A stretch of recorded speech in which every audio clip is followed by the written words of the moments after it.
¿Cómo están? Muy buenas noches, bienvenidas y bienvenidos a CNN Prime en esta tarde ya, en esta noche de jueves 9 de marzo. Vamos a revisar todo lo que está marcando esta jornada. Luego de la realización de un comité político ampliado en La Moneda por el rechazo a la reforma tributaria, el ministro de Hacienda, Mario Marcel, aseguró que la responsabilidad no es del gobierno, sino que de los parlamentarios. La reunión con el oficialismo se realizó en la previa del inminente cambio de gabinete que prepara el presidente Gabriel Boric. El Ministerio de Salud, en una declaración conjunta con la Superintendencia del ramo, aseguró que son las ISAPRES las responsables del escenario que enfrentan. Esto después de que las aseguradoras señalaran que una eventual devolución a los afiliados sería la lápida para el sector. Y el municipio de Maipú exige el cierre de la minera Imperial, que opera a menos de 50 metros del Liceo Reino de Dinamarca y que pondría en riesgo la salud de más de 600 estudiantes. Tanto profesores como alumnos del establecimiento señalan que no volverán hasta que la empresa paralice sus funciones. Colo-Colo confirmó la realización del tradicional arengazo previo al Superclásico ante Universidad de Chile. Los albos pusieron a disposición 10.000 tickets gratuitos para los fanáticos que quieran participar de la instancia, pese a que las autoridades aún no confirman el evento. Todo esto y más, porque aquí comienza CNN Prime.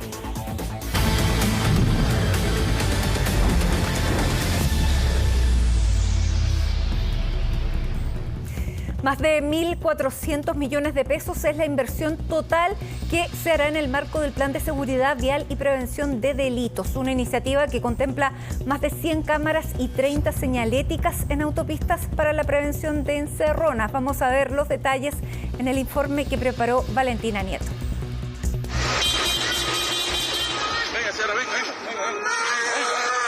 Uno se acuerda cuando alguien frena al frente, uno tiene esta imagen al tiro al frente de los ojos, y los niños, cuando yo digo algo como ¡ay! Algo está pasando, los niños están asustados y al tiro están diciendo si nos van a robar el auto. Es el temor que quedó en Alitza y sus hijos luego que en octubre pasado fueran víctimas de esta violenta encerrona en la autopista Américo Vespucio.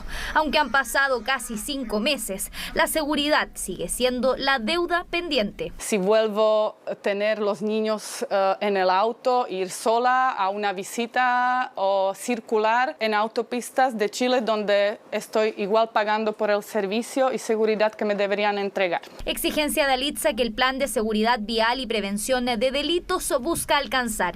Una iniciativa público-privada que comenzó en agosto del año pasado y que ya lleva un 80% de avance.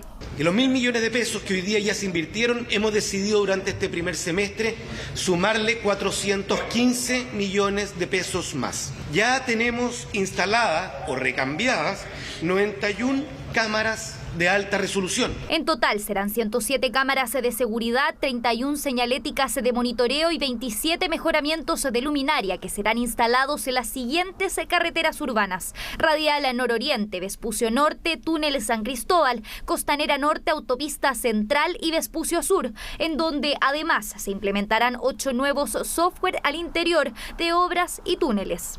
Nosotros somos socios del Estado en la financiación, construcción, operación de infraestructura de toda índole y particularmente en las autopistas. Así serán en total 27 comunas de la región metropolitana las beneficiadas, entre ellas Maipú, San Bernardo, Quilicura y Santiago, sectores que lideran la lista en la ocurrencia de encerronas. El incorporar una mayor cantidad de cámaras, el incorporar señalética, va en el camino correcto de poder mejorar principalmente el trabajo investigativo. Pero creemos que hay que seguir avanzando para apuntar a la prevención. Prevención que también piden los automovilistas en las calles. Si bien valoran la medida, insisten que debe abordarse aún más allá. Andamos en la calle, andamos asustados.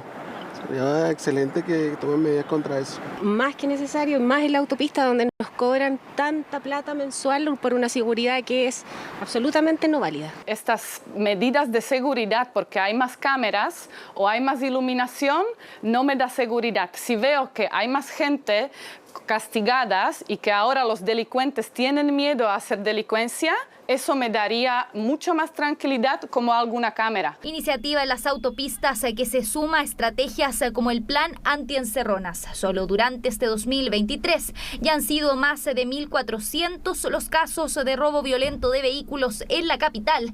44 personas han sido detenidas, de las cuales 39 son chilenas y 4 de cada 10 cometió el ilícito en la misma comuna que reside. Desde el mes de mayo del año recién pasado, 2022, reportamos más de 1.300 personas detenidas en el marco del plan antiencerrona. Eso da cuenta del trabajo permanente y en el territorio del personal de Carabineros de Chile. A la fecha, en comparación al año anterior, podemos además dar a conocer que en Chile han habido 226 vehículos robados menos. Plan de seguridad vial y prevención de delitos que ya contempla una inversión de más de 1.400 millones de pesos para enfrentar el robo violento de vehículos en las autopistas de la región metropolitana.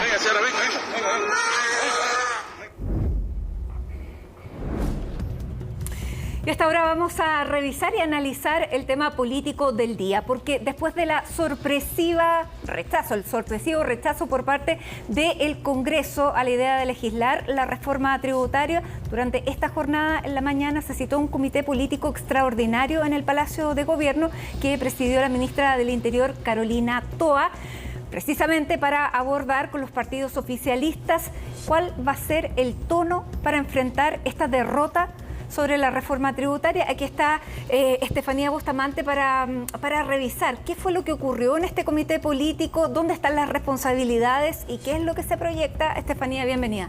Gracias, Mati. Hay varias preguntas y había que reaccionar rápidamente ante esto que han considerado muchos como una dura derrota para el gobierno, este rechazo de la idea de legislar la reforma tributaria. Bueno, por un lado lo estamos viendo ahí en las imágenes, un comité político ampliado.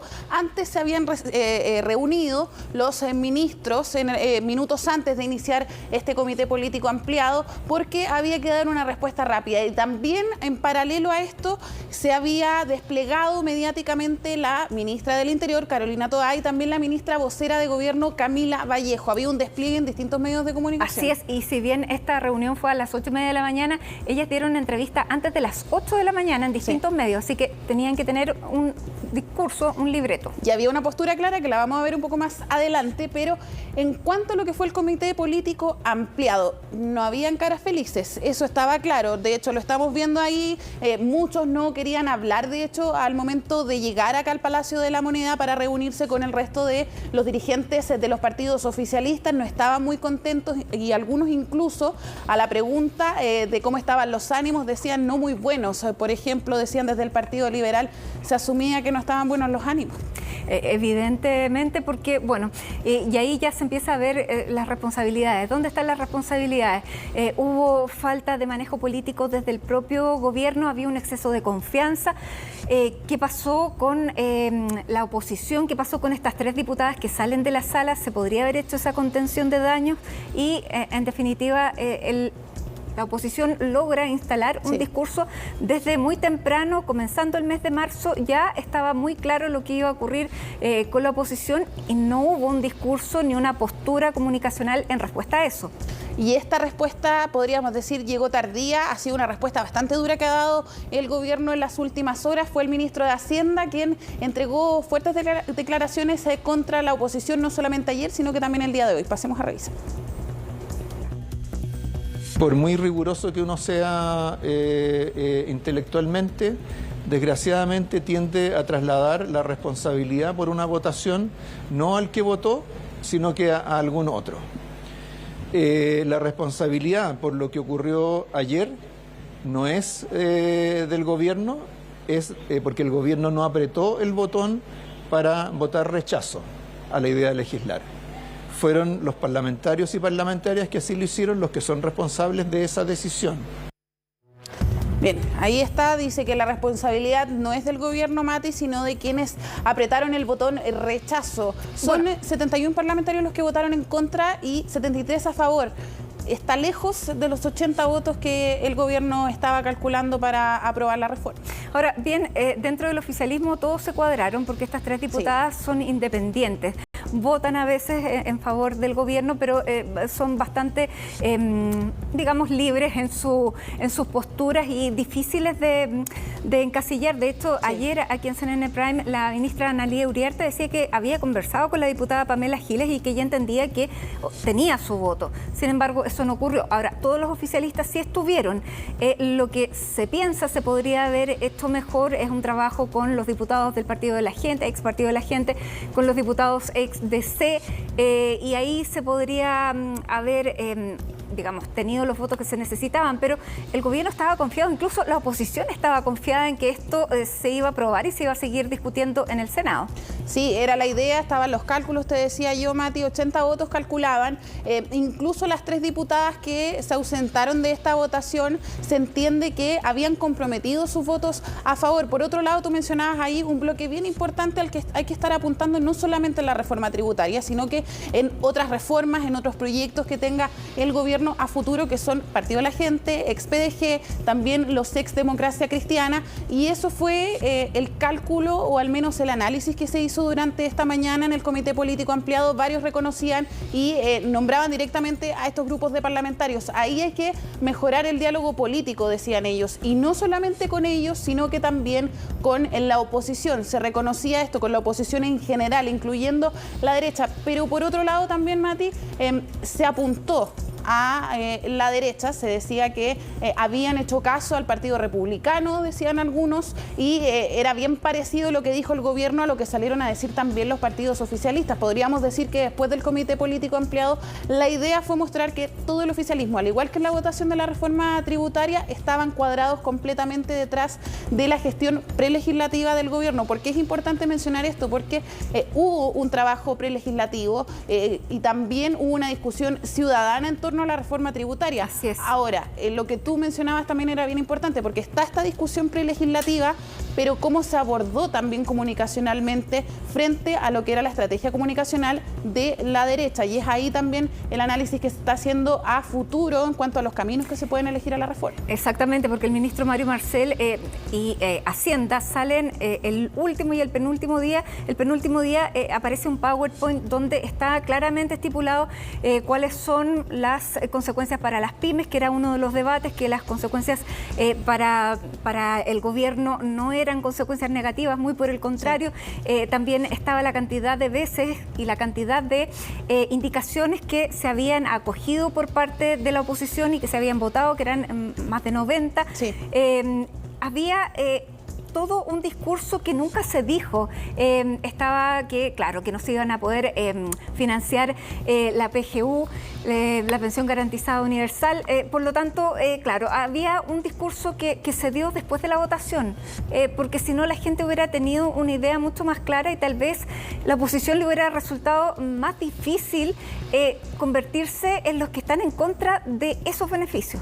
Sí, es parte también del análisis que hicieron desde el oficialismo. ¿Te parece, Mati, que antes de seguir comentando, revisemos también declaraciones de algunos presidentes de partido? Todavía está en estudio, pero también hay que mirar esto con la perspectiva de que el gobierno está preocupado de la gente, está preocupado de satisfacer las necesidades urgentes de la ciudadanía. Nuestros partidos políticos también lo estamos y en consecuencia vamos a generar algunas alternativas de acción para que puedan tener efecto en la ciudadanía. En consecuencia, las medidas que está adoptando el gobierno también van en beneficio de la ciudadanía y también ver otras alternativas de trabajo que no solamente son legislativas. La evaluación que hemos tenido desde Revolución Democrática es que si bien reconocemos y apoyamos el hecho de que haya pedido disculpas a la diputada por la discusión que tuvieron, me parece que acá después hubo una operación política para aprovecharse de esa discusión que ocurrió el día de ayer para finalmente proporcionarle un golpe al gobierno con 3 diputadas que le dieron la espalda al pueblo de Chile al no votar la reforma tributaria. Senador. Ahí lo dice el presidente de Revolución Democrática, Mati. Ellos creen que hubo una operación política en contra del ministro de Educación y con la reforma tributaria en cuanto a las 3 diputadas que se ausentaron entonces de esta votación.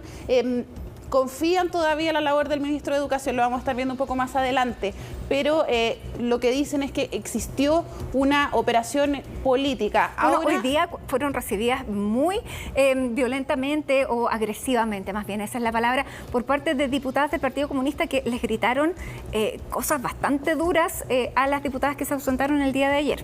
De hecho, parte del tono que ha tenido toda esta polémica en torno a esta discusión entre el ministro de Educación y la diputada Viviana Delgado ha sido precisamente eso por parte de las parlamentarias, acusar que no han tenido apoyo en cuanto al trato que tuvo el ministro con la diputada, que por ejemplo no han tenido apoyo de las parlamentarias oficialistas, o que por ejemplo en el mismo día en que la diputada se descompensa se pidió parar una votación, que esto fue antes de la reforma tributaria, el día anterior, se pidió parar una votación y que no fue escuchada finalmente por las parlamentarias del oficialismo. Dicen que había faltado apoyo y recordar también que desde el Partido Ecologista Verde han cortado relaciones con el gobierno y eso también va a ser bien importante en cómo se retoman ahí también las relaciones. Exactamente, pero ahí también hay distintas posiciones, porque también la ministra Orellana llama esa misma noche a la diputada, sí. También la ministra Analía Uriarte se comunica con ella, el propio ministro Marcel en la introducción del día miércoles hace un llamado y condena a los actos hostiles a los que han sido sometidas no solamente la diputada Delgado, sino que también otras diputadas que han recibido tratos que no son los que corresponden. Por lo tanto, incluso algunos dicen que el gobierno sobrereaccionó con lo que había ocurrido con el ministro Ávila. Sí, y por otro lado también no solamente se apunta a estas diputadas, Mati, sino que a la derecha en general, porque se cuadró para votar en contra de la reforma tributaria. Vamos a escuchar también declaraciones de este sector. Pusimos sobre la mesa un protocolo de acuerdo. Luego pedimos al gobierno separar las normas de elusión y evasión del resto del articulado, que a nuestro juicio afectaban fundamentalmente a los sectores pequeños y medianos emprendedores. Y también propusimos el aumento de la PGU durante la discusión de la ley de presupuesto. Nada de eso ocurrió. El gobierno nuevamente pretendió imponer sus términos. Resulta inentendible que la CGGOV se dedique a elaborar alambicadas estrategias comunicacionales y que no diga simplemente que no fueron capaces de convencer a las pymes, no fueron capaces de convencer a parlamentarios de derecha ni de centro derecha, ni tampoco fueron capaces de convencer a todos sus parlamentarios. Cuando entiendan que ahí está el problema, quizás se van a dar cuenta que esta era una reforma tributaria que estaba desde el inicio mal planteada. Bueno, y el diputado de la UDI, Mati, apunta a la estrategia de la CGGOV. Se refería a una estrategia comunicacional, te lo mencionaba, que se desplegaron en la mañana las ministras para poder hablar entonces de este rechazo a la idea de legislar la reforma tributaria. Una de las causas, a juicio de la ministra del Interior y la ministra Camila Vallejo, es la aparición el día domingo del expresidente Sebastián Piñera en Mesa Central de Canal 13, donde habla sobre la reforma tributaria. Lo que decían ahí las ministras claramente es que hubo un cambio de tono después de las declaraciones del expresidente, un cambio de tono en la oposición y que alineó finalmente a este sector. Atribuían ahí al exmandatario. ¿Qué es lo que pasa después? Porque esto evidentemente no cayó bien en la oposición y muchos también miraban con extrañeza un poco estas declaraciones. Después se le preguntó de nuevo en el punto de prensa que dieron en el Palacio de la Moneda a la ministra Camila Vallejo, se le preguntó específicamente por el expresidente Sebastián Piñera si creía que había incidido en esta votación, en alinear finalmente a su sector, y no respondió directamente. ¿Habrá habido un cambio comunicacional? Ahí está la pregunta también. Porque esto le preguntaron después del comité político. Sí. Antes del comité político habían las dos dicho, digamos, esta misma idea. Después del comité político ya no la repitieron. No repitió directamente respecto al expresidente Sebastián Piñera. Ahora la pregunta es, ¿esto va a incidir en el próximo y eventual cambio de gabinete que cada vez parece más cercano? De hecho, mañana podría producirse. ¿Hay cambios después de lo que ocurrió con este rechazo? Sin duda que hay un cambio, porque fue una noticia que sorprendió al gobierno. Antes de todo lo que fue el rechazo a la reforma tributaria, podríamos decir que si había un cambio de gabinete, porque esto, digámoslo, lo precipitó, si había un ajuste ministerial, el presidente Gabriel Boric tenía una foto con este equipo renovado. Recordemos que estaba esta duda de que si iba a ser antes o después del 11 de marzo, pero antes de lo que era la reforma tributaria había una imagen pensada, un equipo nuevo. Lo que se dice es que con este rechazo, lo que sucedió ahí en la Cámara, habría una foto distinta. Se estarían buscando rostros nuevos, quizás rostros más ligados al socialismo democrático. Eso o sea, rostros nuevos en el gobierno, pero rostros con experiencia. Exactamente, ahí es donde se está ligando esta idea y se mantendría todo lo que va a ser este cambio a las subsecretarías, pero en los ministerios todavía hay dudas. Por ejemplo, en el caso del ministro de Educación, en algún momento, tras este altercado, varios pensaban que podía quedar fuera, sellar su salida del gabinete del presidente Gabriel Boric, pero hoy día el presidente entrega unas declaraciones que da un poquito para reflexionar y también vamos a escuchar, Mati, al ministro de Educación. Yo no justifico que nadie, ningún ministro, le levante la voz a una diputada ni a nadie. No corresponde y el ministro ha sido personalmente reprendido por aquello. Ahora, también corresponde tener proporcionalidad respecto de cuáles son las sanciones que se hacen ante un error. Y en eso creo que tenemos que ser mucho más cuidadosos. No hubo ni insultos, no hubo maltrato, o sea, no hubo ninguna situación que ameritara, ¿no es cierto?, más que una probable discusión acalorada. Yo entendí que no era adecuado porque yo no trato o no tengo una relación de trato con nadie de esa forma y por lo tanto cuando me enteré que ella estaba todavía en el Parlamento intenté, ¿no es cierto?, pedirle disculpas. Quienes le dijeron no a la reforma tributaria finalmente no le dicen no a un gobierno, no le dicen no a un ministro, no le dicen nada, no le dicen no más que a la ciudadanía. Bueno, acá Mati, el ministro, no respondió directamente a la pregunta que se le estaba haciendo, que era si había incidido este altercado con la diputada Delgado en la votación de la reforma tributaria. Se limitó a repetir un poco las declaraciones que había dado hace un par de días atrás en torno a esta discusión acalorada. Decía, el ministro es uno de los secretarios de Estado que todavía estaría en duda si sale o no del gabinete del presidente Gabriel Boric, pero sin duda otros de los ministerios que están al menos bajo la mirada, bajo la atención, sería, por ejemplo, el Ministerio de las Culturas, también el Ministerio de Minería. Es parte entonces de los cambios que podríamos ver mañana, quizás antes del mediodía. Claro, si es acotado, porque si no es acotado, incluso se habla de tocar el comité político. Ahí están viendo qué pasaría, por ejemplo, con la vocera. Ahí no solamente sería el deseo de la vocera, sino que quieren protegerla un poco más. Bueno, hay que estar atento, podría ser a las 11 de la mañana o ya bien en la tarde, lo que lamentaríamos mucho, pero ojalá que sea en la mañana porque así podemos tener todas las reacciones y la cobertura completa de lo que va a ser este cambio de gabinete. Bien, Estefanía, quedamos atentas, muchísimas gracias por este análisis y estamos pendientes el día de mañana. Muchas gracias. Gracias, Mati. Y nosotros seguimos con la actualidad. Les vamos a contar que 7 de los 8 detenidos por los incidentes que se registraron anoche en Collipulli fueron formalizados el día de hoy. Vamos a tomar contacto con Catalina Sánchez, quien está precisamente en la región de la Araucanía, para conocer cuál ha sido la jornada de hoy, luego de todos estos incidentes, luego de esta formalización, y cuáles han sido las reacciones. Cata, buenas noches. Sí, ¿qué tal, Mati? ¿Cómo estás? Buenas noches. 2 hechos que han ocurrido acá en la Araucanía en las últimas horas. Uno de ellos tiene relación con este intento de ingresar a la segunda comisaría de Pailahueque en la comuna de Ercilla. Esto por parte de comuneros que pertenecen a la comunidad de Temo Cuicuy. En su mayoría eran mujeres y mujeres que estaban con sus hijos, con sus hijas, incluso lactantes. Esto ha sido lo que ha marcado la jornada. Sin duda ha generado diversas reacciones en el mundo político, en la ciudadanía, en autoridades nacionales, regionales regionales. ¿Por qué lo decimos, Mati? Porque acá hubo incluso un pronunciamiento por parte de la Defensoría de la Niñez que decía que esto era inaceptable, que no puede ocurrir que se expongan de esta forma a menores, a adolescentes. Incluso 2 adolescentes fueron formalizadas, hay que mencionarlo, 7 personas, una detención fue ampliada hasta el día de mañana, acusado por un homicidio frustrado en contra de Carabineros, y las otras 7 detenciones quedaron finalmente con medidas menos gravosas. ¿Qué significa que sean menos gravosas, Mati? Que no hay ninguna prisión preventiva, pero sí hay, por ejemplo, una prohibición de acercarse a este recinto, a la segunda comisaría de Pailahueque. También hay un arraigo nacional, ¿cierto?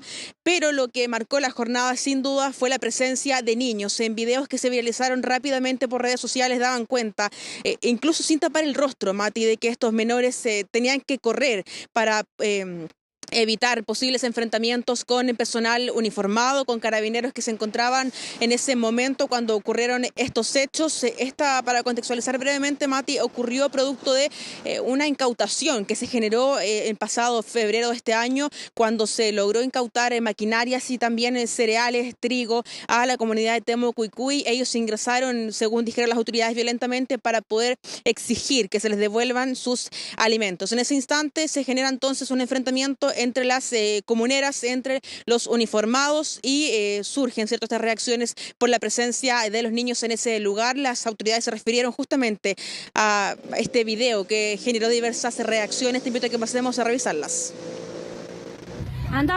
Estos hechos, como lo hemos dicho desde el principio, son hechos graves porque colocan en riesgo la vida de las personas. Están hoy día siendo investigados por el Ministerio Público. Por supuesto, el gobierno va a colaborar con esa investigación y a través de las policías con todas las capacidades que sean necesarias para identificar a los responsables y, por lo tanto, detenerlos y sancionarlos. Queremos lamentar, en particular, el uso de menores de edad en hechos que colocan en riesgo su integridad física. Por eso respaldamos las acciones que está llevando adelante la Defensora de la Niñez. La violencia está llegando a niveles que son intolerables, pero esto lo escuchamos año tras año. Esto tiene que terminar, porque esto no puede seguir. El día de hoy lo decían ya también niños expuestos a la violencia, y vamos a ver cada día subiendo una línea de la violencia hoy día, con lo peor que nos puede pasar como sociedad, cuando se exponen a los niños a vulnerar sus derechos fundamentales. Se están estudiando todas las acciones que estén dentro de nuestras atribuciones para poder proteger los derechos fundamentales de niños, niñas y adolescentes que se podrían haber visto expuestos en este procedimiento, tal cual lo dijo o lo señaló la Defensora de la Niñez. Sí, estuvieron expuestos entonces, decían las autoridades, lo catalogaron como inaceptable, como una vulneración incluso de los derechos de los niños, de las niñas, de adolescentes, que ellos hayan estado presentes en ese lugar. El lonco de la comunidad de Víctor Queipul señaló que esto se debió a que es una tradición mapuche, que los hijos menores, los lactantes, estén con sus madres en todo momento. Sin embargo, no estuvo exento de críticas, hay que decirlo, generó polémicas, generó diversas reacciones la presencia de estos menores. Es importante señalar que Carabineros confirmó también cuando ocurrió este hecho que se iba a hacer una denuncia correspondiente en el Tribunal de Familia, y respecto de ello la Defensoría de la Niñez confirmó que esperan también avances en investigaciones para poder esclarecer las circunstancias del hecho y por qué también se justificaba la presencia de estos menores en ese lugar. Fueron 7 personas las formalizadas el día de hoy, entonces todas con medidas menos gravosas, arraigo nacional, también digamos todo esto en medio de delitos que tienen relación con el orden público y también atentar contra la autoridad. ¿Y por qué lo decimos? Porque hubo por lo menos un uniformado, un carabinero que resultó lesionado. Tenemos también declaraciones del fiscal que se refiere a esta formalización. Escuchemos. El día de hoy se realizó el control de detención de 8 personas que fueron puestas a disposición del Juzgado de Garantía de Coyipulli por incidentes ocurridos el día de ayer, tanto en el interior como en el exterior de la Prefectura de Control de Orden Público Pailahueque. Uno de ellos, que se encuentra siendo investigado por el delito de homicidio frustrado a Carabineros, fue ampliada su detención, así se solicitó hasta el día de mañana, para realizar algunas diligencias relativas a dicho hecho. Los restantes 7 imputados fueron formalizados por delitos relacionados con orden público, específicamente atentados contra la autoridad, lesiones a funcionarios de Carabineros y daños a vehículos particulares que se encontraban en el lugar. Sí, Mati, seguiremos pendientes entonces de lo que siga aconteciendo acá en la región de la Araucanía en las próximas horas y por supuesto cuando el día de mañana sea formalizada esta persona imputada por homicidio frustrado en contra de Carabineros. Muy bien, Cata, muchísimas gracias y que tengas buenas noches. Bueno. Y luego de esta derrota que sufre el gobierno en la reforma tributaria en la Cámara de Diputados, debe decidir cuál es el camino y la estrategia que va a seguir. La va a insistir con ello en el Senado, va a tratar de sacar otros proyectos de ley que le permitan recaudar los fondos que necesitan para algunas de las reformas comprometidas. Vamos a revisar todas las estrategias en la nota de Belén Vázquez. Al gobierno todavía le cuesta creerlo y aún no termina de digerir la derrota sufrida en la Cámara. Y es que ni en los cálculos de la oposición estaba contemplada la posibilidad de que la reforma tributaria fracasara en la votación en general. Acá los responsables de la votación son los parlamentarios que votaron y también los que no votaron. También las parlamentarias que salieron de la sala para no votar. Pero de nada vamos a sacar si es que solamente nos quedamos en ustedes fueron, nos van a decir de vuelta, no, fueron ustedes que no hicieron la pega.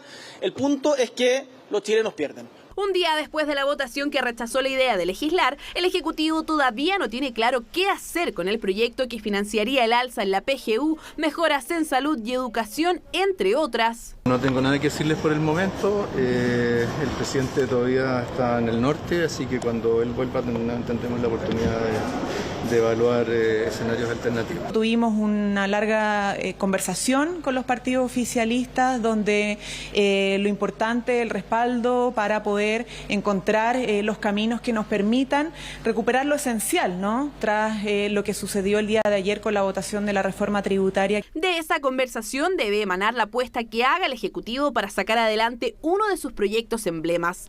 Un camino es insistir en el Senado, donde requieren del apoyo de 2/3 de los senadores presentes, pero en dicha Cámara no tienen mayoría. Otra alternativa es esperar un año y presentar una iniciativa de la misma idea matriz en la Cámara Baja o derechamente presentar un proyecto totalmente nuevo.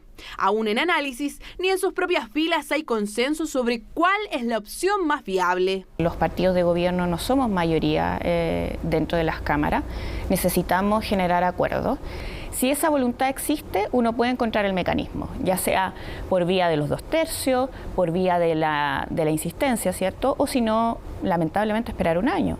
Debiera ser reinstalar nuevamente el tema en el Senado, a pesar del alto quórum que se requiere, para ver que acaso existe realmente voluntad por parte de los sectores de derecha de legislar sobre la reforma tributaria. Ha sido el propio ministro Marcel quien se ha encargado de dar cuenta de los efectos que tiene el rechazo a la idea de legislar la reforma. El énfasis ha estado en el ítem pensiones, dado que casi la mitad de la recaudación tenía como destino el aumento de la PGU a 250.000 pesos, y también en pymes, donde el secretario de Estado ha sido algo más gráfico con las consecuencias. Tomemos el caso de una empresa con ventas de 60.000 UF al año. Esa empresa tiene una rentabilidad del orden del 10%.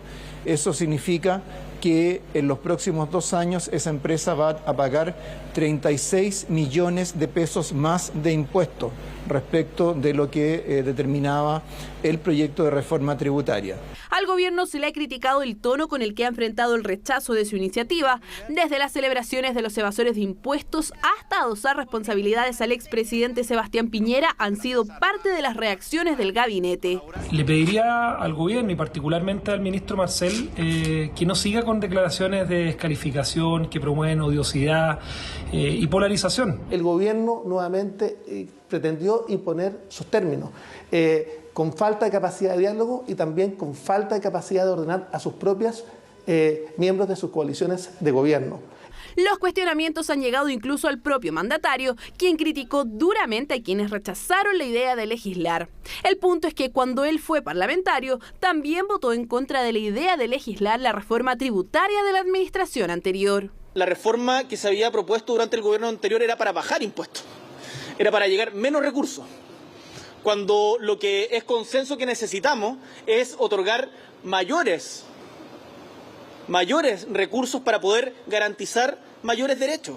El gobierno ahora debe reconfigurar su estrategia no solo para sacar adelante su proyecto, sino también para lograr acuerdos a nivel parlamentario en un Congreso donde los ánimos ya están crispados. Por lo pronto, le queda en tramitación el royalty minero y el ingreso de los impuestos correctivos que también se enmarcan en la reforma tributaria.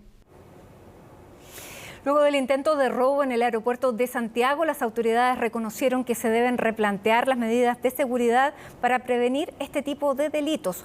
Con expertos recorrimos las instalaciones del terminal aéreo para detectar las fallas en su seguridad perimetral. La nota es de Francisca Cárdenas. Solitario, con poca iluminación de noche y sin cámaras de seguridad de alto nivel. Así es el portón 7 del aeropuerto de Santiago, que este miércoles se convirtió otra vez en la entrada a un nuevo episodio de delincuencia en el terminal aéreo. Un robo que fue frustrado esta vez, pero que terminó con la muerte de un funcionario de la Dirección Aeronáutica Civil y un asaltante. Y es que la facilidad y planificación con la que los al menos 12 individuos ingresaron a la loza abrió un cúmulo de dudas y cuestionamientos sobre las medidas de seguridad en el lugar. El portón número 7 del terminal aéreo ha sido vulnerado en otras ocasiones y en otros intentos de robo anteriormente. En esta oportunidad estaba al cuidado de uno de los funcionarios de seguridad de la Dirección Aeronáutica Civil, el que según los primeros antecedentes fue maniatado y además le habrían quitado su arma institucional. ¿Fallaron y cuáles se podrían haber hecho mejor para que no ingresaran los delincuentes al aeropuerto? Ver la fijación de seguridad está totalmente chueca. Se aplicó fuerza. Y esto significó que a lo mejor podría no haber estado con cadena, sino que con la simple chapa de la puerta 7, a donde estaba supuestamente el guardia. Hay muchos metros. Si el guardia hubiera estado atento, fácilmente él tenía que haber estado con equipo de comunicación. El funcionario de seguridad de alguna manera logró avisar sobre el robo, alertando a los otros funcionarios de la DGAC, quienes ya habían reforzado algunos protocolos de seguridad, pero que claramente no fueron suficientes al enfrentarse con los delincuentes, los que ingresaron en camionetas altamente preparados y armados para sustraer un botín millonario de 25.000 millones de pesos proveniente de Miami. Situación similar a lo ocurrido durante el año 2014, donde 6 hombres amenazaron a los trabajadores que cargaban remesas de dinero en aviones, robaron 6.000 millones de pesos, lo que gatilló en que el hecho fuera denominado el robo del siglo. Este robo es casi calcado. Hoy día el trabajo que hay que hacer es un trabajo perimetral, es un trabajo de poder detectar cuándo los delincuentes van a ingresar al lugar para poder detenerlos en ese minuto y no tarde. Pese a que la investigación sobre el hecho sigue en curso para encontrar a los antisociales involucrados, según los expertos hay algo seguro: las medidas de seguridad no dan el ancho para resguardar uno de los lugares más relevantes en la región metropolitana, y parte de las soluciones debiesen ir más allá del cuidado de cargas en el interior del recinto, enfocándolas en evitar que los delincuentes logren entrar al terminal aéreo con este nivel de facilidad. A partir del primer robo del siglo denominado, la única diferencia que existe actualmente es que los funcionarios de la GAC pueden usar armas. Las credenciales que existen en el aeropuerto actualmente y que usan los funcionarios de la GAC son fáciles de falsificar. La huida de los antisociales habría sido por la misma puerta 7 en vehículos robados para cometer el ilícito. En el camino incendiaron una de las 4 camionetas en las que se trasladaban en la vía local de Vespucio Norte, pasado el enlace aeropuerto, y luego el fuego alcanzó a quemar un segundo vehículo utilizado en el frustrado robo. En La Moneda aseguran que tras el denominado robo del siglo se reforzó la vigilancia y la capacidad de reacción en comparación con años anteriores. Sin embargo, reconocen que las medidas no dan abasto y que se deberán reforzar. Tenemos que tener la capacidad como país de, en todo momento, reforzar los procedimientos existentes. La seguridad, bien sabemos, es una materia que está en constante y permanente evaluación. Según el gobierno, el avance de la investigación ha permitido recabar nuevos antecedentes y elementos que logran vincular este caso con otros hechos y robos anteriores, algo que solo quedará en las manos de las autoridades, al igual que el reforzamiento de las medidas por parte del Estado. Un aeropuerto vulnerable a los ojos de muchos y que podría ser nuevamente el escenario perfecto para que antisociales altamente organizados hagan de las suyas y cumplan con uno de los objetivos no logrados este miércoles: sustraer millonarias sumas de dinero distribuidas a camiones de valores y vulnerar nuevamente la frágil Puerta 7.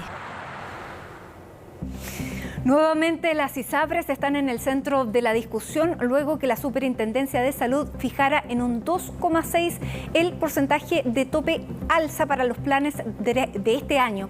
En paralelo, el gobierno respondió a las últimas declaraciones de la Asociación de ISAPRES, que calificó como una lápida al sector el monto que deberán devolver a sus afiliados. Los detalles en el informe de Belén Saldías. El futuro de las ISAPRES aún se vislumbra incierto y ahora se suma otra arista más. Esto luego de que la Superintendencia de Salud publicara la variación porcentual máxima que las aseguradoras privadas podrán aplicar para el alza de los planes de salud de sus afiliados. El tope máximo en que las ISAPRES podrán aumentar el precio base de sus planes de salud a partir de junio de este año 2023 es de hasta 2,6%. Si una ISAPRE decide fijar un aumento en sus planes, deberá entregar los antecedentes que justifiquen dicha alza y nosotros procederemos a verificar esa información para determinar si el alza propuesta está acorde con los antecedentes que nosotros tenemos. La Superintendencia definió en un 2,6% el indicador de costos de la salud del 2022, que se calcula en base a los costos de salud que hubo durante el año pasado. Una cifra inesperada para las ISAPRES, quienes esperaban que el alza máxima fuera mayor. La verdad es que tenemos que analizarla en detalle. Nuestra cálculos en realidad eran superiores a esa cifra. Nuestra cifra, el cálculo que nosotros habíamos llegado de las variaciones de costo por persona entre el 22 y el 21 era en torno al 3,5%. Este será el primer proceso de adecuación que se hará bajo el régimen de la nueva ley que puso fin a que las ISAPRES pudieran reajustar según su propio criterio los planes de sus afiliados. Tendrán un plazo de 15 días corridos para informar al regulador si aplicarán alzas y en qué porcentaje. Posteriormente se deberá realizar la verificación de los datos entregados. Es acertada, que protege a los usuarios de las ISAPRES y que éstas no pueden seguir resolviendo sus problemas solo a costa de los usuarios. Yo espero que las ISAPRES hagan un gesto y que no lleguen a este 2,6% para demostrarle al país que ellos sí cometieron un error y que están dispuestos a dar señales. Espero que haya bastante rigurosidad en este proceso que viene, que es iniciado por la dictación de este indicador, y espero que no sean todos el mismo monto o el mismo porcentaje que el indicador, porque claramente caeríamos nuevamente en lo que sucedió en el año 2022. Para entendidos en el tema, esta baja variación, que es casi un tercio de lo que fue el año pasado, podría incidir negativamente en la situación actual en la que están las ISAPRES, puesto que además aún está pendiente la implementación del fallo de la Corte Suprema por cobros indebidos que obliga a las ISAPRES a la devolución de $1.400 millones a sus afiliados. Creo que es un elemento más que va en contra de resolver el problema de los seguros privados. El 2,6% creo que es una cifra bastante baja, aun cuando el incremento del costo de la salud, cuando uno lo ve en la parte operacional y prestadora, es bastante más que eso. Así también lo creen desde la Asociación de ISAPRES, quienes ya señalaban hace algunos días atrás que una eventual devolución sería la lápida del sector, puesto que además equivale a toda la utilidad del sistema en 33 años.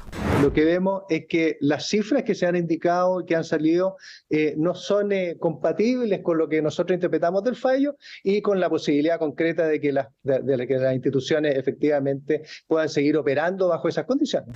La declaración pública realizada por la Asociación de ISAPRES tuvo su respuesta por parte del gobierno, quienes señalaron, entre otras cosas, que desde el año 2020 a la fecha, las ISAPRES han reportado ingresos operacionales de $12.248 millones.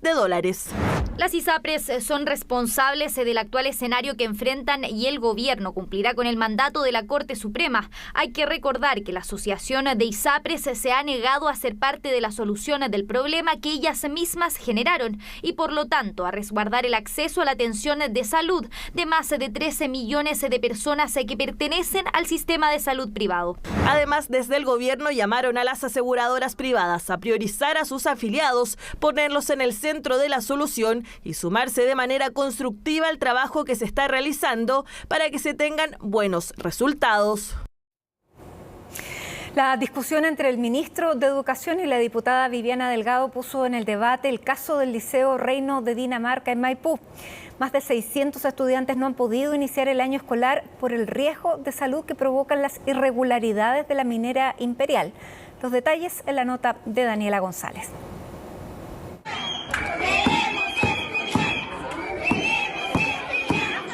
En el Liceo Reino de Dinamarca hay preocupación. Los niños todavía no han podido volver a clases por los trabajos de la minera Imperial. Los gases y los olores que provoca la empresa ponen en riesgo gravemente la salud de una comunidad escolar de más de 1000 personas. ¡No a la minera! ¡No a la minera! El caso se hizo visible por la discusión entre el ministro de Educación y la diputada Delgado, pero el problema tiene sus orígenes mucho antes. En octubre del año pasado, el hijo de Joana estuvo 8 días en la UCI con una enfermedad pulmonar que lo dejó con una compleja asma crónica. Ellos estaban en el primer recreo cuando en eso viene una nube de polvo en suspensión gigantesca, que los profesores de hecho lo comentaron después en una reunión posterior a esto que hubo, en donde ellos corrieron con todos los niños hacia las salas para poder resguardarlos y protegerlos de esta nube gigantesca que venía. 2 días después cae mi hijo en el hospital, hasta que al final dijeron que era algo que estaba en el aire. Pero en ese momento nosotros no contábamos con la información con la que contamos hoy. Ese fue el caso que encendió las alarmas en la comuna. De ahí en adelante, los problemas de salud de los estudiantes y de los vecinos no han parado. Yo hace poco tiempo, cuando estaban en clase, mi hija tuve que venir a retirarla porque estaba en clase de educación física y cayó al suelo. Allí entendimos que, claro, la cancha que ellos ejercen en la educación física colinda directamente con la pandereta donde están trabajando las maquinarias. Desde el año pasado que tenemos este problema como ya más en lleno, de que los niños llegan ahogados, con lágrimas en los ojos, la mayoría con problemas de asma les encontraron por este tema de la minera. Yo tengo 2 enfermos de cáncer, sí. Tengo mi hija y el marido de mi hija. Y mi marido murió hace 2 años, ya debía de pura alergia, se le hacía tira su piel. La minera Imperial tiene permiso de extracción, sin embargo, estarían incumpliendo la normativa establecida, extraerían más minerales que los autorizados y a una distancia no permitida del colegio y de las viviendas. Mire, aquí este es terreno de la Universidad de Chile, aquí están haciendo los trabajos la minera Imperial, que según dicen que a 300 metros, pero estamos a 1 metro del Colegio Reino de Dinamarca, que está acá, que no es más de 1 metro. Esta jornada se iniciaron las fiscalizaciones. El compromiso es que los niños puedan volver a clases este lunes 13 de marzo, pero para eso la minera debe suspender sus labores de forma definitiva. Tienen orden de clausura del municipio, la cual violan permanentemente, rompen los cercos, se limitan muchas veces a pagar las multas. Vienen hace muchos años y son empresas expertas en buscar subterfugios legales para eludir cualquier tipo de fiscalización. Cambian de nombre, cambian de razón social, dicen que extraen 4.995 toneladas cuando el límite son 5.000. Vamos a estar fiscalizando con ellos, también hemos estado fiscalizando desde el día de ayer. Hoy día estamos con un equipo de epidemiología justamente haciendo un levantamiento retrospectivo respecto a la afectación de las personas que han estado expuestos quizás a esta polución. Es la Seremi de Salud quien tiene la última palabra en esta problemática. Para eso deben hacer las mediciones de calidad del aire. Todo indica que la cantidad de cuarzo que hoy respiran los vecinos y los estudiantes de la escuela Dinamarca exceden hasta en 3 veces la cantidad permitida.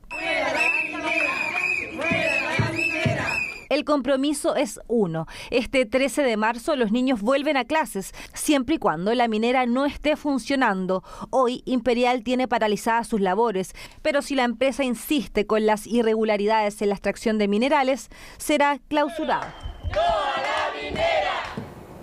Y Y volvemos con el tema político del día, porque luego del comité ampliado, el oficialismo se cuadró con la moneda para responsabilizar a la derecha del rechazo a la reforma tributaria, a la idea de legislar la reforma tributaria. Los partidos insistieron en que se necesita más diálogo político, mientras que la oposición aseguró que el gobierno solo busca justificar su mal trabajo. La nota es de Estefanía Bustamante.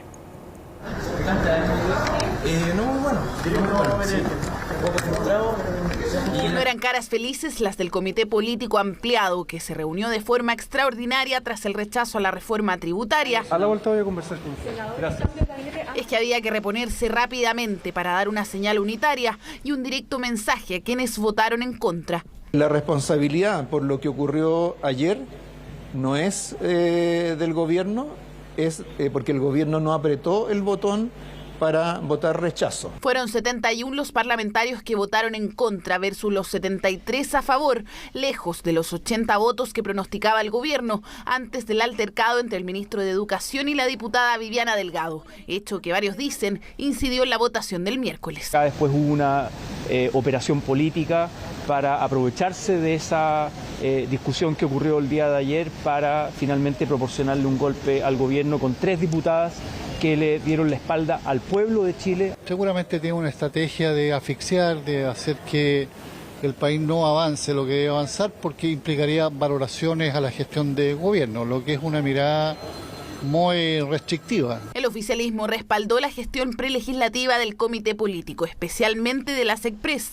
aun cuando la ministra Analía Uriarte no pudo asegurar los votos. Por eso los dardos oficialistas apuntaron a Chile Vamos como los responsables del rechazo a la reforma. El trabajo el gobierno lo hizo. El problema es que no tenemos las mayorías y cuando se comprometen votos que a última hora no entran a votar a la sala, ese ya no es un problema del gobierno, es un problema de aquellos que no cumplen su palabra. Yo no le paso la cuenta al gobierno, acá la cuenta es de un conglomerado político, toda la derecha que se cuadró para impedir abrir un debate. Resulta inentendible que la CGGOV se dedique a elaborar alambicadas estrategias comunicacionales y que no diga simplemente, no fueron capaces de convencer a parlamentarios de derecha ni de centro derecha. Es que en medio del despliegue comunicacional de las ministras Toá y Vallejo, la estrategia apuntó al expresidente Sebastián Piñera, responsable a juicio de las jefas de cartera de incidir en un cambio de tono de la oposición. Piñera el fin de semana alineó a su sector.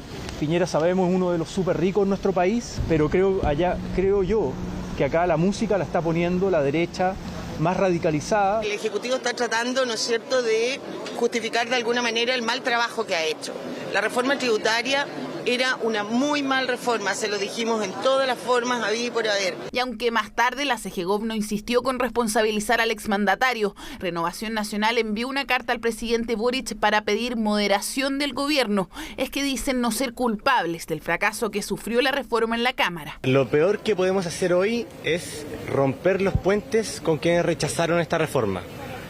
Nos necesitamos todas y todos, independiente de esta diferencia. Diálogo político. Yo por lo menos voy a buscar todas las instancias donde con la oposición podamos sentarnos a conversar. Le damos un respaldo absoluto al ministro Marcel y a la ministra Analía Uriarte. Figuras clave de un gabinete que enfrentaría cambios en las próximas horas, en un escenario que se precipitó tras el rechazo a la reforma tributaria y la discusión entre el ministro Ávila y Delgado. Quienes le dijeron no a la reforma tributaria, finalmente no le dicen no a un gobierno, no le dicen no a un ministro, más que a la ciudadanía. Yo no justifico que nadie, ningún ministro, le levante la voz a una diputada ni a nadie. No corresponde y el ministro ha sido personalmente reprendido por aquello. Sin embargo, el ministro no aclaró si su altercado incidió en la fallida votación que deja en una difícil posición a la moneda a pocos días de celebrar su primer aniversario de gobierno, donde se reunirán probablemente con un equipo renovado. Seguiremos atentos. Este miércoles conocimos el valor del IPC que trajo buenas noticias para nuestro país. Pero, ¿qué productos fueron los que impulsaron a la baja la inflación? María Luisa Carrión nos cuenta. Tomate, 2 kilos en mi caserita, 2 por 1.000, lindos los tomates, lindos los tomates. El IPC de febrero fue un respiro, un pequeño alivio para los alicaídos bolsillos que tanto han sufrido. Pero analicemos qué divisiones o productos bajaron de precios y cuáles son sus proyecciones. Destacan en esto los alimentos y las bebidas no alcohólicas con un descenso en general de un 0,3%. Allí bajaron su valor en primer lugar las manzanas con casi un 16%. Le siguen la pera, el tomate, el plátano, la zanahoria y el zapallo. Hay que aprovechar cuando está barato, como la plata no alcanza. ¿Se nota en el bolsillo? Sí, mucho. Donde hay una familia amplia, se nota mucho. ¿Cuánto llegó a comprar el plátano, por ejemplo? A 1.800, a 2.100 y ahora está a 1.500. Esta es la diferencia. Quienes están día a día en las ferias pronostican que la fruta de verano vaya subiendo de precio y que bajen aún más su valor las de temporada, es decir, la manzana y la pera, por ejemplo. La manzana y la pera puede llegar hasta 2 kilos en 1.000, porque ya la tenemos ya 2 kilos en 1.500. La naranja todavía está un poquito cara, pero tiene que empezar a bajar y ya cuando empieza a bajar nosotros empezamos a traerla. ¿Cuándo comienza a bajar más? Ya en la temporada como a fines de este mes. Marzo. Venga, son 2 kilos y 2 kilos y lleve tomate, lleve la tuna y lleve el agua. Y el tomate, actualmente es posible encontrarlo a menos de 1.000 pesos el kilo, pero el escenario puede cambiar. El limón, en tanto, subió casi un 10% su valor y acumula un alza de casi un 31%. Su precio puede llegar incluso a superar los 2.000 pesos por kilo y aquí no hay mucho que hacer por ahora. El limón está en flor el árbol y no pueden cortar. Entonces todos los años pasa lo mismo y más con la Semana Santa. Siempre, nunca esta fecha que viene la Semana Santa y todo, y hay poca producción. Por eso sube. No, el limón se fue a las nubes. El limón está carísimo. Carísimo. En este tiempo es comprar limones, es como tener riqueza. Habrá que esperar entonces a que pase Semana Santa para ver cuánto podría bajar su precio. Las carnes, por otro lado, también disminuyeron. Lo hicieron en un 1,3% en general y si vamos al detalle, la que más lo hizo fue la de pollo con un 3,6%, le sigue la de cerdo y la de vacuno. En el pic de diciembre, por ejemplo, lo que era sobre hostilla guachalomo está 7.998. Hoy en día lo tenemos a 4.998. O sea, tienes 3.000 pesos de variación por kilo. La pechuga de pollo estaba costando 3.998 y en estos momentos está a 3.598. El guachalomo, los carniceros son los que más han bajado, lo que es el carne roja. Y la carne de cerdo, la paleta de cerdo es la que ha bajado harto. En verdad, tanto la carne como todo lo demás está carísimo. En verdad ya no dan ganas de salir a comprar. La situación de la carne es menos predecible que la de las frutas y verduras de estación, porque en la que es importada entran en juego factores tan variados como complejos: los combustibles, la estabilidad económica mundial y el dólar. No podemos tener claridad de una tendencia, pero sí lo que tenemos claro es que el precio aún está alto.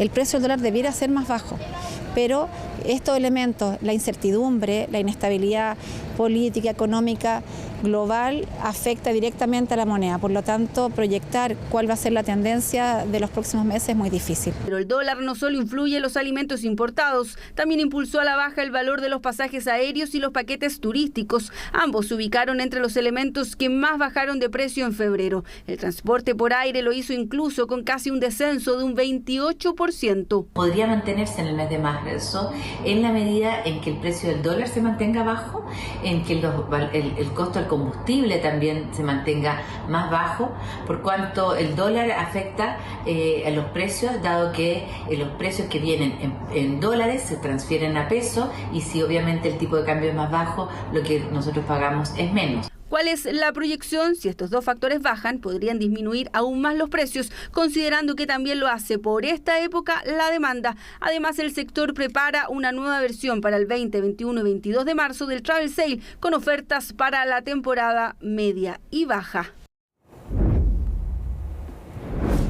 El llamado mochilazo convocado por estudiantes secundarios terminó con violentos incidentes entre manifestantes y carabineros. La manifestación anunciada para este jueves tenía por objeto protestar por temas como mejoras en los liceos, educación sexual integrada y protocolos para abordar la violencia de género. En medio de la convocatoria en la Alameda se reportaron fuertes enfrentamientos con la fuerza policial, hechos que se sumaron a lo registrado horas antes en las afueras del Internado Nacional Barros Arana, donde un grupo de alrededor de 50 estudiantes salió del recinto e instaló bombas Molotov y barricadas incendiarias. Tuvimos overoles blancos, aproximadamente un 25-30% del total de 50. Es una situación reiterativa en este lugar y por eso nosotros estamos aquí con nuestros servicios preventivos y cuando tenemos que actuar lo hacemos conforme al protocolo establecido. No tenemos información referente a que se hayan producido daños al interior, solamente lo que yo acabo de comentar. Tenemos una coordinación con el ejército, con los directivos también del colegio. Las clases no están suspendidas y vamos a evaluar con la directora si seguían o no, pero como está normalizado, las clases continúan hasta el término de la jornada. Y en otro tema, el general subdirector de Carabineros, Marcelo Araya, confirmó que el exfutbolista Jorge Valdivia sí sostuvo una reunión con 3 generales de la institución a fines del mes de enero. Esto tras el llamado de la diputada Maite Orsini a la general Karina Sosa por la detención de Jorge Valdivia.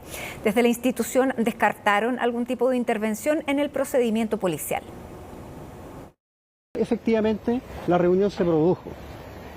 Esa reunión, en atención a estos antecedentes, le dispuse al general Camus que tomara contacto con el señor Jorge Valdivia, en atención a que en esta conversación que se sostuvo con la diputada, solicitó también, en este caso, si se le podía explicar cuáles eran los cursos de acción que la institución iba a realizar. Por lo tanto, en vista de eso, que es una práctica que no tiene inconveniente, el general Camus efectivamente tomó conocimiento y se contactó, a lo cual acordaron una reunión en la jefatura de zona. Y en el proceso constituyente, la comisión experta prepara la redacción del índice o estructura de la propuesta constitucional. El órgano ya ha trabajado en acuerdos transversales para el funcionamiento de la instancia y el desarrollo de los contenidos. Paul Follert ha seguido de cerca el trabajo de la comisión y este es su informe. Con selfie incluida, los expertos ya comenzaron el trabajo del anteproyecto de nueva constitución. Todo en una semana destinada principalmente al trabajo administrativo y a la elección de los primeros cargos. Que la instalación se haya dado como se dio y que el espíritu que nos anima, por lo menos hasta hoy, y uno ve que eso se puede proyectar hacia adelante, que sea un espíritu de dialogar democráticamente, de respetarnos en nuestras diferencias. Hay una voluntad común de llegar a consensos, de un diálogo honesto, de buena fe, de cumplir lealmente lo que establecen las bases. Diálogos donde ya definieron la integración de las 4 subcomisiones del órgano: sistema político, función jurisdiccional, principios y derechos sociales. Son los nombres de las 4 instancias donde se discutirá el contenido del anteproyecto. Y ahí los equilibrios políticos derivaron en que la derecha quedara a la cabeza de 3 subcomisiones y la vicepresidencia. La DC hizo lo propio con la subcomisión de derechos sociales y el oficialismo tendrá la presidencia del órgano. Por lo tanto, mientras más se adelanten las conversaciones y se logren acuerdos que van a quedar después formalizados en las sesiones de subcomisión o de pleno, pienso que es mejor. El buen ánimo no quiere decir de que no hayan diferencias. Provenimos desde perspectivas, desde visiones de sociedad, desde formaciones teóricas, ideológicas incluso diferentes, pero tenemos todos absolutamente claro que una constitución es el resultado de un pacto. La primera gran tarea respecto del contenido será zanjar el índice, es decir, los capítulos y la estructura general que tendrá el anteproyecto de nueva constitución, lo cual deberá ser votado el próximo miércoles y donde anticipan que se podrán presentar las primeras diferencias. Pero por cierto también van a haber algunas diferencias respecto de pertinencia constitucional, y aquí voy con esto, que por ejemplo hay quienes puedan querer introducir en este índice o estructura materias que a lo mejor a otras personas les parezcan que son propias de la política pública. Que algo no esté en un capítulo, eso no significa que no se vaya a abordar en alguna norma o en varias normas. Para mí es muy importante que se establezca un capítulo de orden y seguridad. Creo que hoy día una de las prioridades de todos, si no la más importante de todos los chilenos, es la seguridad. Que sean títulos o nombres de capítulos generales que no anticipen el debate de los contenidos, pero que al mismo tiempo nos den seguridad de que vamos a poder dar las discusiones. Con el índice listo, las subcomisiones podrán entrar de lleno en el contenido de fondo del anteproyecto de nueva Constitución, para el cual solo tendrán 3 meses. Y nosotros les contamos de una sorpresiva alerta que ha emitido la Organización Mundial de la Salud sobre el consumo de sal. ¿Por qué ahora? ¿De qué se trata? Cristian Soto nos amplía. Estos son algunos de los productos que consumimos a diario, pero que contienen en exceso uno de los ingredientes más perjudiciales para nuestra salud, la sal. Como las papas fritas, que normalmente la gente sabe que tienen mucho sodio. También acá hay un pan que también tiene sal, tanto en los ingredientes como en el pan. Pero también hay otros alimentos que no lo tenemos tanto en consideración que tienen sal. Es decir, estas galletas son dulces, tenemos una bebida y tenemos una barra de cereales. Y esto también tiene sodio. Comía la comida muy salada en todo. Y hasta que me detectaron con el colesterol muy alto. El consumo de pan es parte de la vida chilena diaria, siempre mucho pan, el desayuno, a la 11. En un informe inédito, la Organización Mundial de la Salud indicó que la ingesta media mundial de sal es de 10,8 gramos al día, más del doble de lo recomendado, lo que se traduce en que estamos muy lejos de lograr la meta fijada por la OMS de reducir la ingesta de sodio en un 30% para 2025. Trato de ver el sello, que siento que igual sirve harto, y tratar siempre de cosas naturales. Mira, generalmente sí consumo mucha sal. Le agregamos sal a los alimentos mientras cocinamos, pero un ingrediente fundamental es el sodio que está presente en los alimentos procesados. Un consumo excesivo de sal conlleva a uno de los principales factores de enfermedades cardiovasculares, como hipertensión arterial, insuficiencia cardíaca y cáncer gástrico. Estas son las principales causas de muerte en nuestro país. Hemos visto que la aparición de enfermedades asociadas al consumo de sal es cada día más precoz. Y es así como desde edades más jóvenes vemos que hay presencia de hipertensión arterial y enfermedades como infarto al corazón o accidente cerebrovascular se pueden producir a edades más jóvenes, incluso antes de los 40 años. La recomendación, según especialistas, es lograr un equilibrio. Por un lado, mantener un consumo de sal bajo, evitando alimentos que vengan con exceso, como la comida chatarra. Y por otro, no ignorar la importancia del sodio para nuestros cuerpos. El sodio es un elemento fundamental para regular la presión, para regular el buen funcionamiento del corazón y del riñón. Pero eso en un equilibrio y sin excesos. Y el desconocimiento de que pensar que me tomo una bebida y esto no tiene sal es lo que nos está haciendo consumir más niveles de sal, y es porque el sodio se usa también para estimular los sabores de los alimentos. Y ahí es donde es el sodio que no sabemos que estamos consumiendo.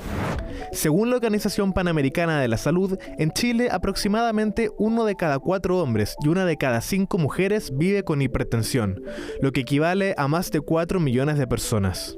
La OMS recomienda reformular los alimentos para que contengan menos sal y establecer políticas públicas de compra de alimentos para aquellos ricos en sal o sodio en instituciones públicas como hospitales, escuelas, lugares de trabajo y hogares de ancianos. Medidas que buscan reducir los efectos adversos que puede representar para nuestra salud el exceso de sodio. Vamos, muchísimas gracias por habernos acompañado. Los invitamos a que sigan en nuestra sintonía. Ya viene toda la información del tiempo en CNN Tiempo y luego una invitación especial a otro capítulo de CNN Íntimo. Jueves 9 de marzo, así estuvo nuestro país y el mundo. Somos CNN Chile, que tenga muy buenas noches.